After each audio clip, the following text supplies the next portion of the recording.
Mateja Perpar iz Pravljičnega gozda. Ekološka ribja pravljica. Nekoč je živela ribica, lepa in gladka, s spretnimi plavutmi in bistrimi očmi. Njen dom je bil Tihi ocean. Veste, kje je Tihi ocean? Njegovo ime izhaja iz portugalske besede Pacifico. Tako ga je poimenoval raziskovalec Ferdinand Magellan, saj je bil med njegovo plovbo izjemno miren, namreč ocean, ne Ferdinand. Tihi ocean je prav potiho zelo izjemno globok. V njem leži najgloblja točka Zemljine površine, skoraj 11 kilometrov globok Marijanski jarek.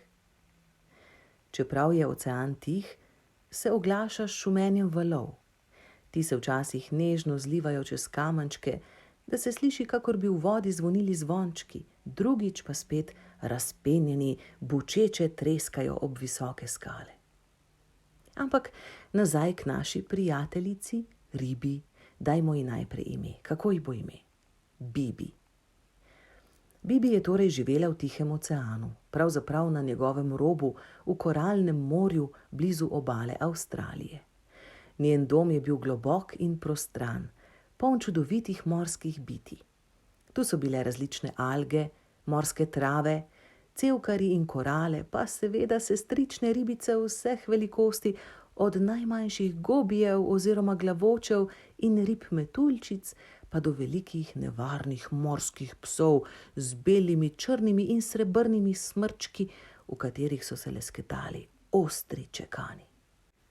Bibi se morskih psov ni bala, ker se je vedno znala zelo dobro skriti.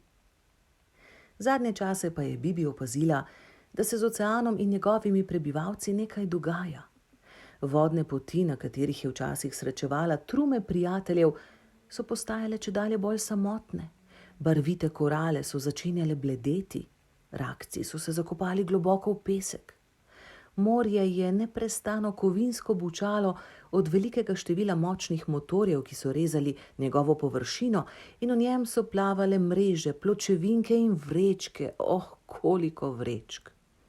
Najprej so se izdele zabavne, ker je za hip zaplavala vanje in se pretvarjala, da skače s padalom, potem pa hitro švignila spet ven. Toda sčasoma, ko jih je bilo vedno več in več, so ribe začutile bolečine v glavah in trebuščkih, začele so kašljati, se dušiti in stokati.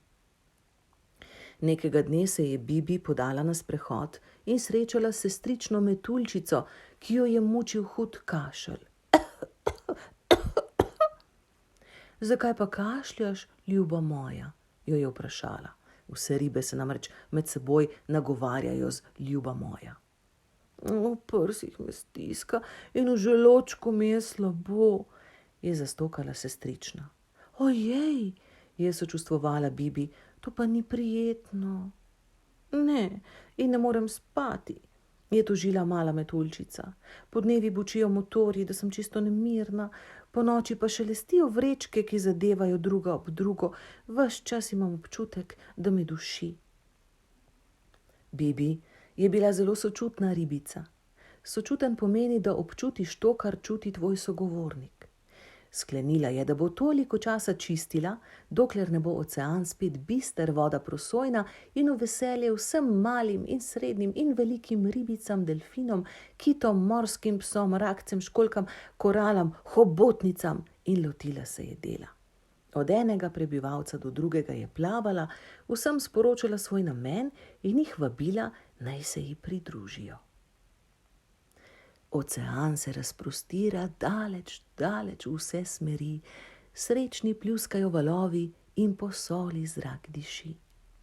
Bibi, ime je mali ribi, ki s srebrnimi očmi med koralami in peskom jezno v vrečice strmi. Ti vrečka, tečna tečka, to ni zate pravi kraj. In ljudem, ki so te vrgli v vodo, nesem te nazaj. Odločna Bibi je hotela biti vzor vsem drugim morskim bitjem.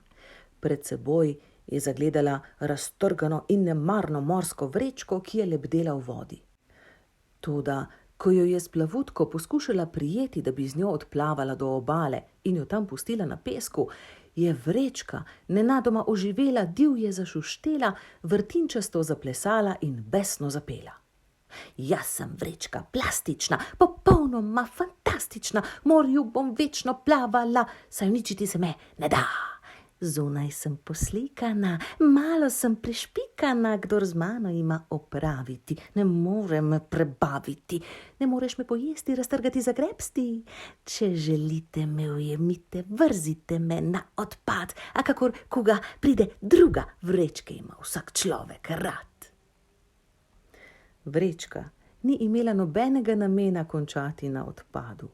V oceanu ji je bilo veliko bolj všeč, saj je lahko plavala sem in tja. Pognala se je proti mali ribici, hotela se je oviti okoli nje, jo čedalje močneje stisniti, da ne bi mogla več plavati, da ne bi mogla več dihati, da bi ji zalepila škrge in ustavila srce. In ko jo je že zajela v svoj plastični trebuh in se začela vrtinčiti, da Bibi ni več vedela, kje naj izplava na svobodo, se je zgodilo nekaj čudovitega. In tisto čudovito je imelo 8 krakov. Hoba, hoba, hoba grem, 8 zvitih krakov. 8 gre korakov. Hoba, hoba, hoba sem, hoba, hoba, hoba, zgrabim vrečko za vogal.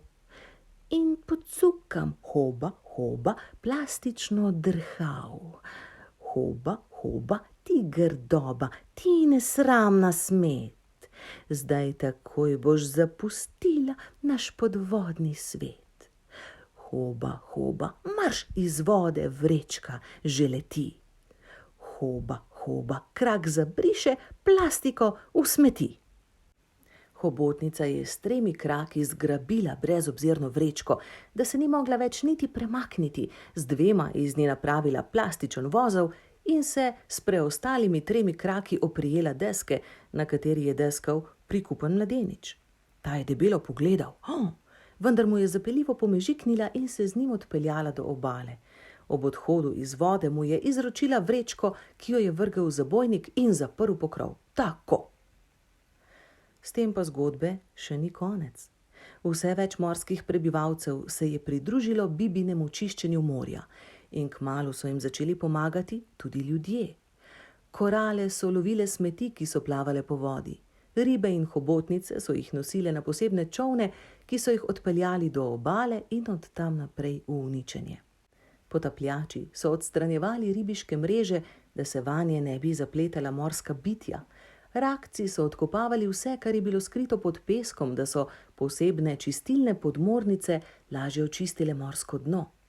Trajalo je leta in leta, saj je bilo morje zelo onesnaženo, ampak na koncu jim je uspelo. Ljudje in morske živali so si ponosno segli v roke, plavuti, klešče, lovke, ščetine, migetalke, tipalke in kar je še teh reči, ter si zatrdno obljubili, da bodo odslej bolje pazili na svoj lepi, nežni, zeleni planet. In vsi so bili srečni in zadovoljni. Tu morda pretiravam. Ne čisto vsi. Neki zelo napihnjen važič, ki je bolj malo delal, pa se veliko hvalil, je pred fotografom znanega časnika podal roko Meduzi. Meduza se na sliki smehlja, on pa malo manj.